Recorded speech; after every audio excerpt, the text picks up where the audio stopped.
If you've ever played a trading card game before, you know just how expensive it can be. Between opening sealed products, hoping you'll get the exact cards you're looking for, or paying for individual cards off of websites like TCG Player, trading card games can be an extremely expensive hobby. Unfortunately, the case isn't much different for the One Piece trading card game, with many of the meta decks being comprised of high-priced staple cards and many of the best-looking cards being locked behind a paywall. The hobby can get expensive quite quickly.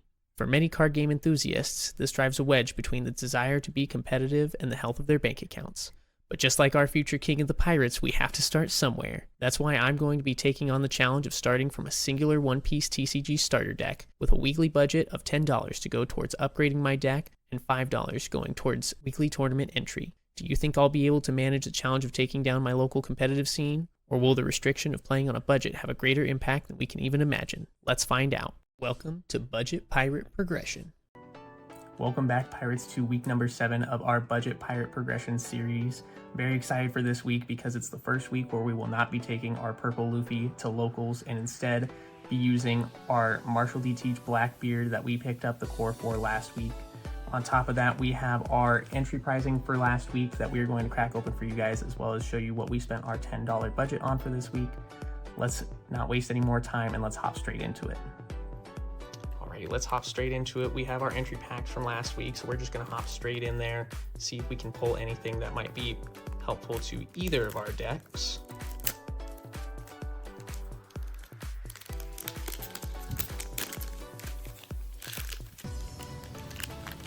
Got a green Sanji that won't be seeing any play anytime soon.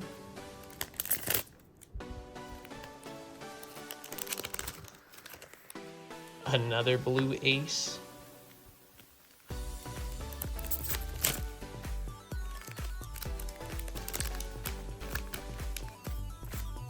Charlotte Pudding.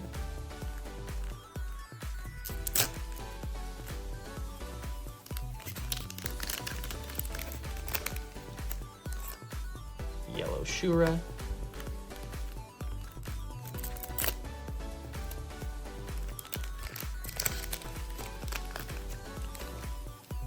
Red Beppo.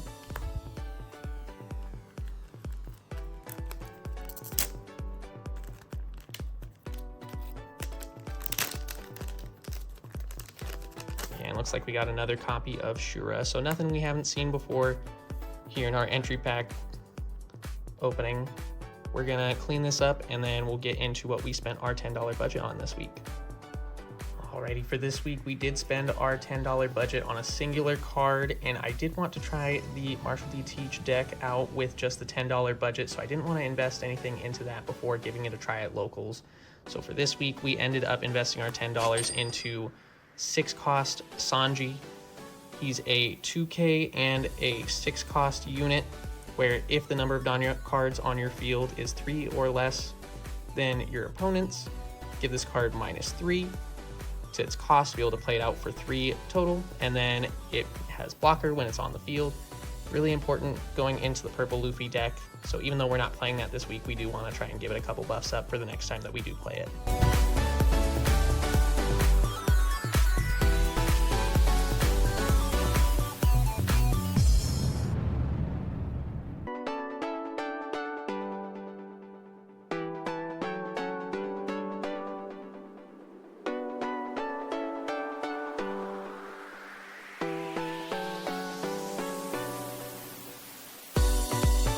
Another day at locals and another day in paradise.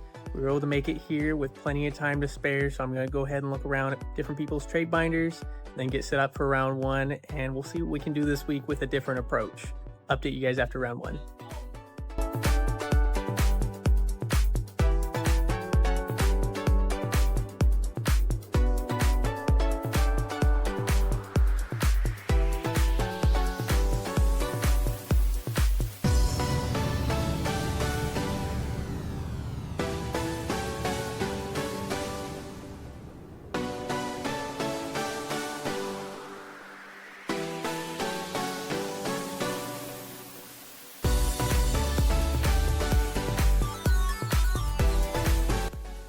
Well, folks, that's the end of round 1. We paired up against Smoker, and that should be a pretty good favored matchup for Blackbeard.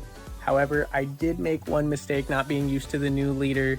At one point late in the game, I did forget to use leader ability once, thinking I had already done it early in the turn. He got to play out a Gecko Moria, which let him set up a 4-cost Borsalino and get a pitch to draw 3 off of what his 1-cost Sengoku. So that set me really far behind in terms of momentum, and he ended up clinching out the game.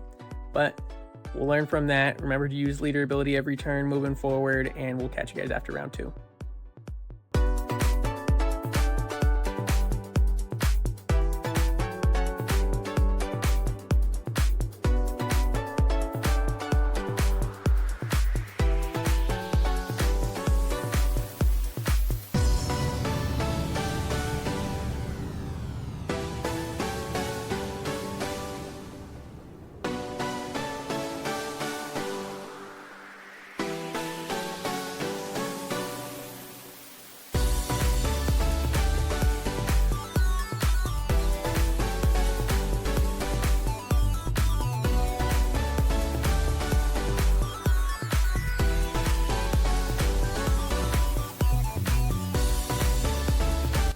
Alrighty folks, that's round number 2 in the bag. We paired up against RP Luffy, and I feel like I could have played the early game a little bit better.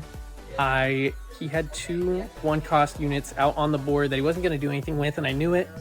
I played out a dock queue early on so I could pop them, but I decided not to, and he ended up swinging 5-5 with them to try and get cards out of my life. I ended up taking the lives just because I wanted more cards in hand to be able to use leader ability more, but I was able to carry the momentum into late game, was able to chain off some units back to back to back. He wasn't able to get any hits through, so I did end up taking the match. We are 1-1 heading into round 3. Update you guys soon.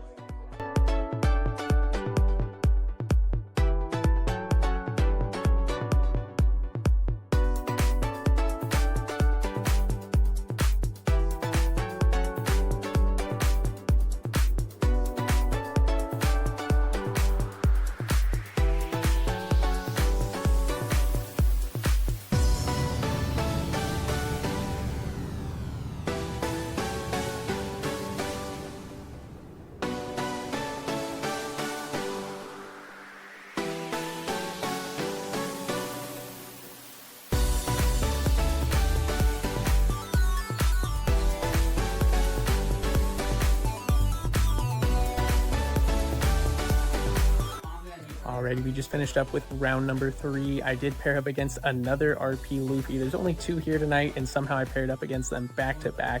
This game did not quite go the same. Ended up being quite far behind because he saw Zoro Jiro 3-cost unit that lets him ramp when attacking very early on his 3-Dawn turn.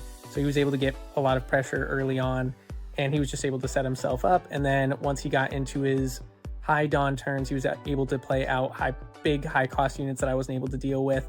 So he had a lot of pressure going into late game, and he was able to wrap it up. So I am 1-2 going into the final round. Regardless of the final round results, I'm not going to be able to get prizing tonight because best I can finish is 2-2. But we'll carry on for you guys to get the last round in, and then we'll update you guys after that.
Alrighty folks, that's the end of round 4. Unfortunately, we got paired into the mirror match, Blackbeard versus Blackbeard, and that matchup pretty much comes down to who has more 10-drop Blackbeards and who goes second. My opponent had more Blackbeards than me. He saw all 4 of them. I only saw 3, and he won the dice roll, so he was able to go second.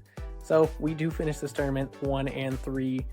No prizing for us tonight, certainly, but I'll record prizing up for you guys, and then we'll catch you back at home.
Well, that's it for another week of locals. We didn't perform like we would have hoped to this week. However, we were running in with a new strategy that we hadn't had time to test with yet, but we did take a lot out of our games.